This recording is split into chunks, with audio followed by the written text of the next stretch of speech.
It is the end of the Revolutionary War in America, 1776. The tides have turned, and the British are now surrendering.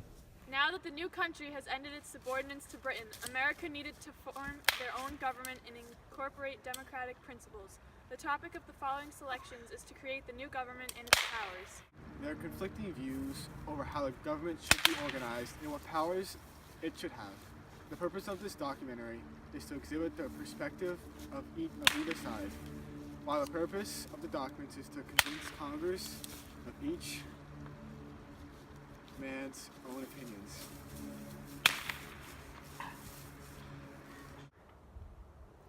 The audience of the documents is Congress and its members.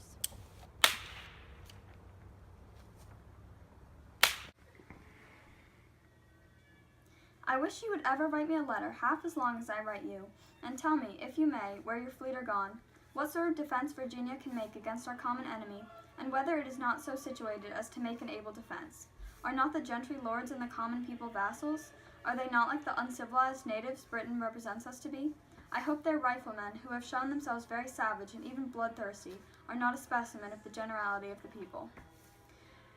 The mansion house of your president is safe and the furniture unhurt, while both the house and the furniture of the general have fallen prey to their own merciless party. Surely the very fiends feel a reverential awe for virtue and patriotism, while they detest the patricide and traitor. Though we felicitate ourselves, we sympathize with those who are trembling lest the lot of Boston should be theirs, but they cannot be in similar circumstances unless pusillanimity and cowardice should take possession of them.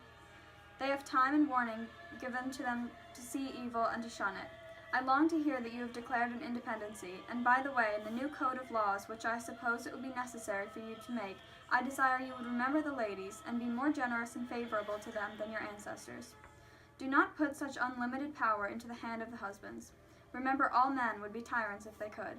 If particular care and attention is not paid to the ladies, we are determined to foment a rebellion, and we will not hold ourselves accountable by any laws to which we have no voice or representation. You justly complain of my short letters, but the critical state of things and the multiplicity of avocations must plead my excuse. You ask where the fleet is. The enclosed papers will inform you. You ask what sort of defense Virginia can make. I believe they will make an able defense.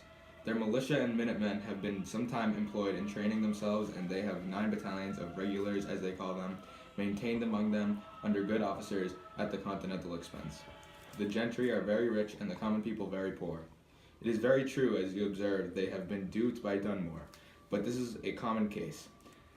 All the colonies are duped, more or less, at one time or in another. You have given me some pleasure by your account of a certain house in Queen Street. I had burned it, long ago, in imagination. As to declarations of independency, be patient. Read our privateering laws and our commercial laws, what signifies a word.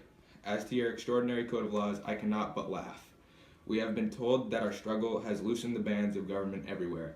The children and apprentices were disobedient, that schools and colleges were grown turbulent, that Indians slighted their guardians and Negroes, grew insolent to their masters.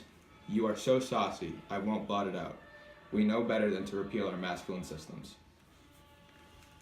Abigail's main purpose for writing is to inform her husband about how things are going at home, and she uses this letter to express her complaints about injustices in the future government. She views this time as an opportunity to make other changes in addition to government reforms. As John Adams' wife, Abigail has influential power over him. She describes the woman's perspective using strong words in reference to men, such as tyrannical and abominable ravages. The extremely negative connotations could open John Adams' eyes to the unfairness of a society ruled by men. By continuously using the word we, she draws Adams into the women's point of view, which makes it impossible for him to ignore her argument. In his reply, he starts off sarcastically and briefly, but as he goes on, his diction becomes more affectionate. However, it's obvious that he doesn't view her as an equal in intelligence and thinks of her as rather silly. You can see that when he amusedly corrects her spelling. Despite her rhetorical strategies, John doesn't take her complaints completely seriously. I cannot but laugh, he writes. He doesn't want to really consider giving women rights. We hold these truths to be self-evident, that all men are created equal, that they are endowed by the Creator with certain unalienable rights that are among these life, liberty, and the pursuit of happiness. The history of the present King of Great Britain is a history of repeated injuries and usurpations, all having in direct object the establishment of an absolute tyranny over these states. To prove it, let's list them. When writing the Declaration of Independence, Congress at least agreed on separating from Britain. Jefferson, Adams, Franklin, and the others appealed to logic by reasoning that all people have unalienable rights, and by listing individual transgressions of the king which infringed on their rights. They conclude that the king and his parliament are unfit to be in control of the Americans. They wrote, "A prince whose character is thus marked by every act which may define a tyrant is unfit to be the ruler of a free people." The framers also appear to emotion and patriotism by evoking anger towards the king and pride in the American nation. The current government we have under the Articles of Confederation is ineffective, and we need to unify our new nation by instituting a powerful government. There should be a strong federal government, and the state's government should not have too much power. Only the best and wealthiest people should be able to vote and hold office. That will prevent the uneducated mobs from gaining power and ruining the government. The Constitution should be viewed loosely, with government powers implied. The nation's economy should be mercantile instead of agricultural, and common people are to be feared and not trusted. Alexander Hamilton aimed to construct a new government that tied the new nation together with its strong powers. Hamilton's ideas are powerful because of who he was. He had been part of the war and was Washington's secretary. Being a major figure in forming the new nation, Hamilton was very educated and thus knew what he was talking about. Despite this, everyone agreed with what Hamilton was proposing. The Anti-Federalist faction championed individual rights and felt that a bigger Federalist government would diminish these rights. Hamilton appeals to reason by using his knowledge of economics and by supporting his arguments with facts. Sir, suffer me to recall your mind that the time in which the extended arms and tyranny of the British Crown were exerted with every power effort in order to reduce you to a state of servitude. You cannot but acknowledge that there's a presence of freedom and tranquility which you enjoy, you have mercifully received, and that it is peculiar of the blessings of heaven. This, sir, was the time in which you clearly saw into the injustice of the state of slavery, and in which you had just apprehension of the horrors of its condition. You publicly held forth this true and valuable doctrine. We hold these truths to be self-evident, and that all men are created equal, and that they are endowed with, by their Creator, with the certain unalienable rights, that among these are life, liberty, and the pursuit of happiness. Benjamin Banneker appeals to Jefferson using reasonable arguments, while also trying to invoke his sympathy. He logically portrays Jefferson as a hypocrite by quoting his own words, "All men are created equal," yet at the same time condoned slavery. Similarly, when the Americans were under British rule and were slaves, Jefferson was unhappy and clearly saw these injustices of this system. He had no problem defending his own rights and by taking action against slave-owning British. Banneker also makes religious references to the appeal of Jefferson's Christianity in a way of making him see that his actions were immoral. Banneker believes Jefferson needs to maintain and uphold his honor as one of the leading figures of a new American nation. Essentially, he needs to practice what he preaches. Despite Jefferson's obvious hypocrisy, Banneker still regards him with respect. This is an example of how important the character of leading figures was at this time in America. Banneker made effective use of appeals, which were important to Jefferson personally. Thus, his argument against slavery was compelling. Originally, the Constitution was a federal triumph, but the U.S. government underwent a lot of change between what it was then and what it is today. Political parties died and were created, the Constitution and Bill of Rights were amended, and the government more effectively tied the country together as people increasingly put their faith in it over the years. Despite their love of freedom, the Founding Fathers only extended their rights to certain white males. Over the centuries, we have improved our concept of equality to now extend rights to all men of any race and to women as well. The United States has also changed its foreign policy to be more open to making alliances and enemies. One would expect that as a country modernizes, its government would experience many changes such as these. The Founding Fathers did a remarkable job creating the new government without any experience, but we've improved and corrected the few mistakes they did make as our country has grown. America was revolutionary in two ways. First of all, it accomplished the amazing feat of throwing off British control and launching a fledgling government in a new world. Second, it was one of the very first countries to institute the ideals of rule by the people. This was done so well that the basic components of American government remain the same present day, despite hardships. Some major continuities include a two-term presidency, a House of Representatives and Senate, and a separation of power into three branches and checks and balances among these branches. These elements are essential for maintaining a government free of corruption. The same spirit of democracy and fairness that fueled the Revolution is alive today. The Declaration of Independence was written as a response to the fact that the colonists were losing the war, and Jefferson was encouraged to write this. So he comes up with this wonderful statement about life, liberty, and the pursuit of happiness, that the ends of government are to somehow protect people. And he also talks about that all laws are based on two things, happiness and safety. So that's 1776, and then 13 years later you get the Constitution. So it's been a long time since I studied the Constitution, but I know a couple of things. So I know that the first two articles of the Bills of Rights, first two amendments are very important. Keep going back to the First and the Second Amendment all the time. Freedom of speech, freedom of religion, those, you know what those are. And then the second one is the right to bear arms, which of course became very important this year during the election. And then the rest of them aren't that important in the first 10 as far as I can remember. Fifth is if you go to trial. But so those were the foundations, and they were put in, as far as I remember, to protect the citizens of this country. And then after that, between 11 and 27, I think,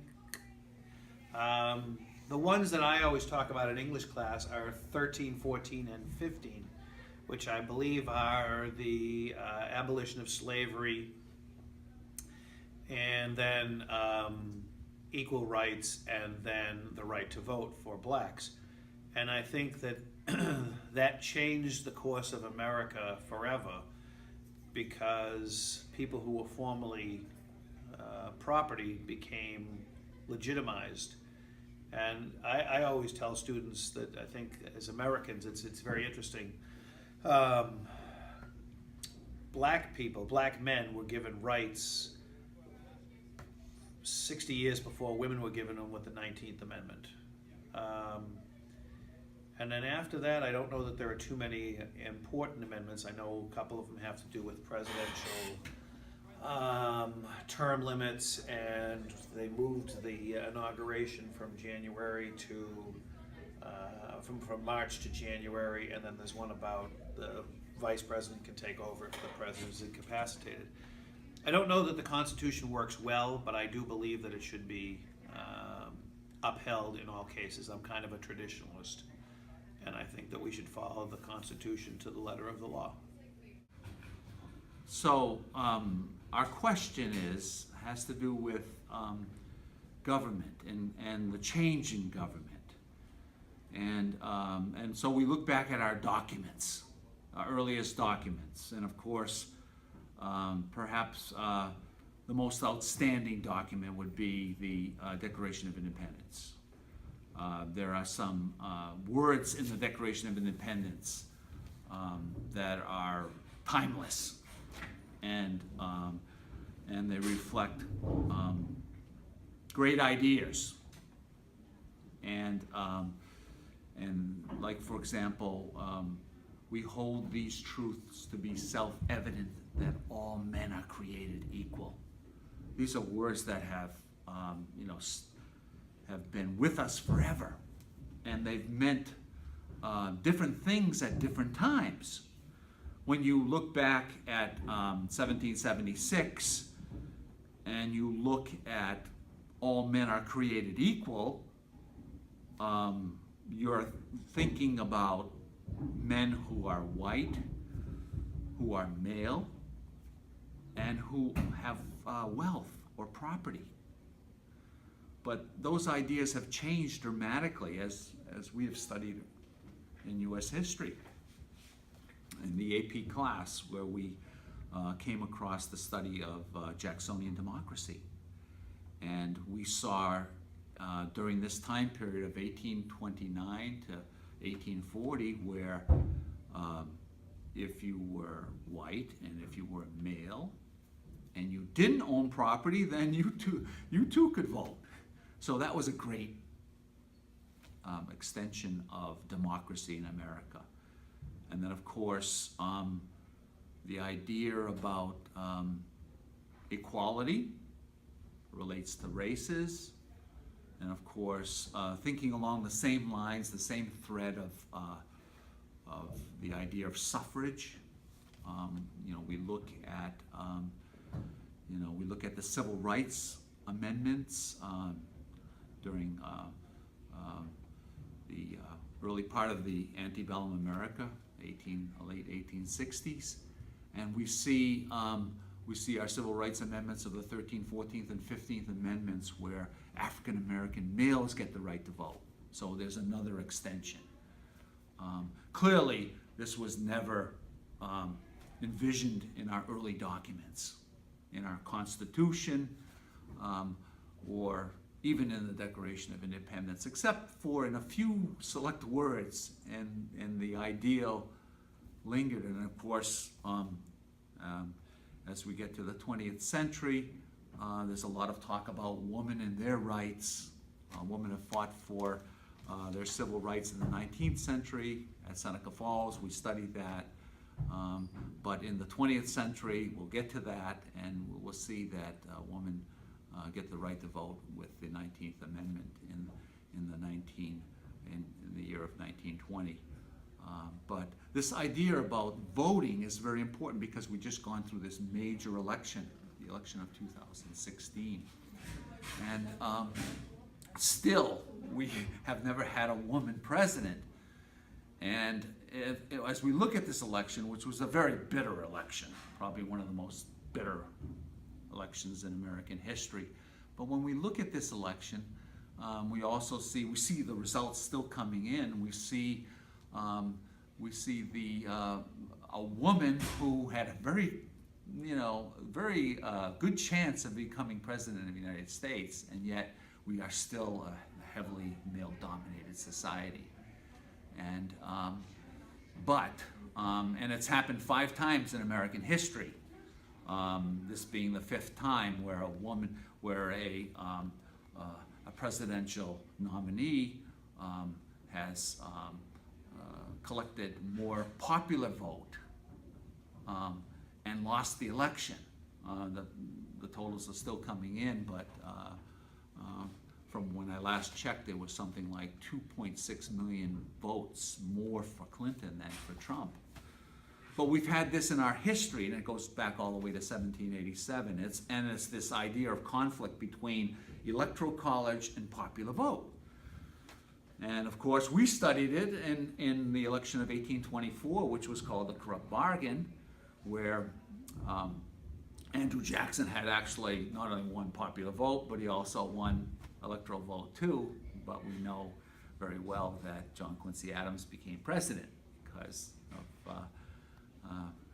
some behind the scenes work where Henry Clay gives his support to John Quincy Adams. So I still think in today's world, I think we have this need for popular sovereignty, or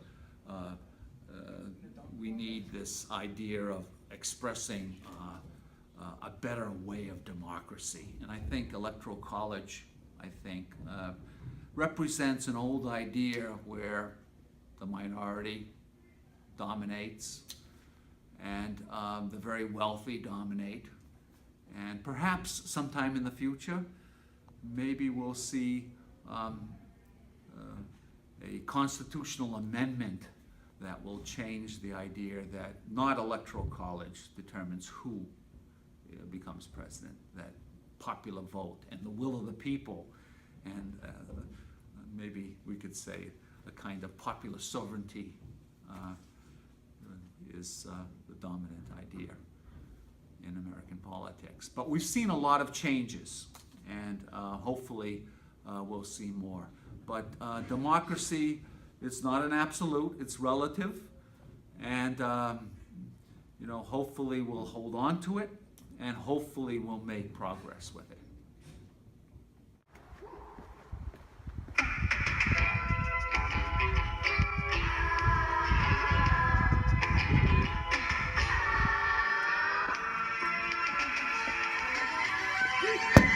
Whatever happened to predictability? Milkman, paperboy, evening TV. Can I get delivered here? Somebody tell me, please. This whole world confusing me. Clouds as mean as you've ever seen. Ain't a bird who knows you're true. Then a little voice inside you whispers.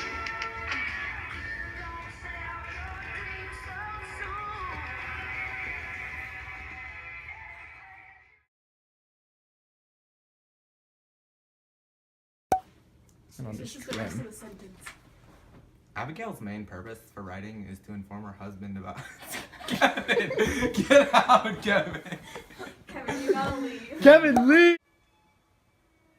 I wish you would ever write me a letter half as long as I write you, and tell me, if you may, where your fleet are gone, what sort of defense Virginia can make against our common enemy, and whether it is not so situated. Toe jam, peanut butter. You can't actually say them.